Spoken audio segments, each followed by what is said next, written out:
नमस्कार। आज हमारे पास एक श्रोता का भेजा हुआ बहुत छोटा पर आप कह सकते हैं कि बहुत गहरा अंश है। शीर्षक है राधा की आंतरिक मुस्कान। और एक और लाइन जुड़ी है, जब विरह भी मुस्कान दे जाए। हाँ, ये अंश अपने आप में एक बहुत ही खास और शायद कुछ लोगों के लिए चौंकाने वाला विचार सामने रखता है। बिल्कुल। तो आज हम इसी एक विचार की तहों में उतरेंगे, देखेंगे कि इसमें क्या छिपा है। हाँ, कहानी का केंद्र है राधा की मुस्कान। और खास बात ये कि ये मुस्कान तब है जब कृष्ण उनके साथ नहीं है। यही तो ये सोचने वाली बात है कि प्रेम और विरह, इनके जो आम मतलब हम समझते हैं, क्या उनसे परे भी कुछ हो सकता है। सही, कहानी में यही होता है। राधा धीरे धीरे मुस्कुरा रही हैं। और उनकी सखी हैं ललिता।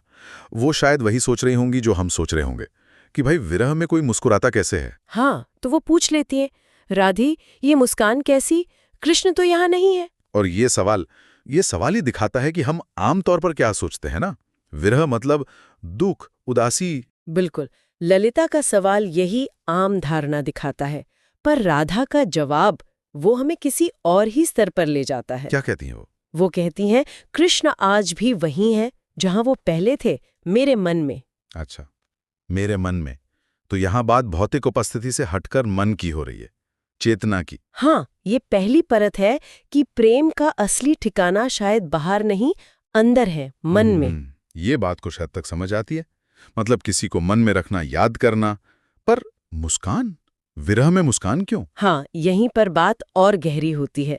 राधा आगे कहती हैं, बस आज मैं अपने भीतर झांक आई। भीतर झांक आई। ये क्या है, ये भीतर झांकना? क्या ये सिर्फ याद करने से कुछ ज्यादा है? हाँ, निश्चित रूप से। ये भीतर झांकना एक तरह से आत्मनिरीक्षण है। खुद के अंदर देखना, खुद को समझना। मतलब ध्यान बाहरी दुनिया से हटाकर अपने अंदर के अनुभव पर ले आना। बिल्कुल। और इसी अंदरूनी यात्रा का जो नतीजा है वो अगली लाइन में बताती हैं। और यही लाइन इस पूरे अंश का सार है, उसका मर्म है। क्या है वो लाइन?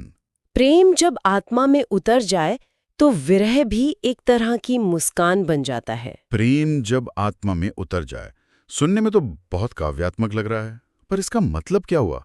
आत्मा में उतरना मतलब प्रेम अब सिर्फ एहसास नहीं रहा, वो अस्तित्व का हिस्सा बन गया। हाँ हाँ, इसे ऐसे ही समझ सकते हैं।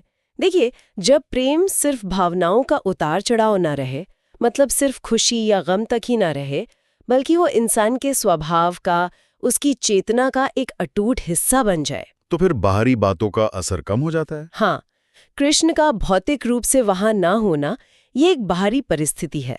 लेकिन राधा का प्रेम अब उस पर निर्भर नहीं है।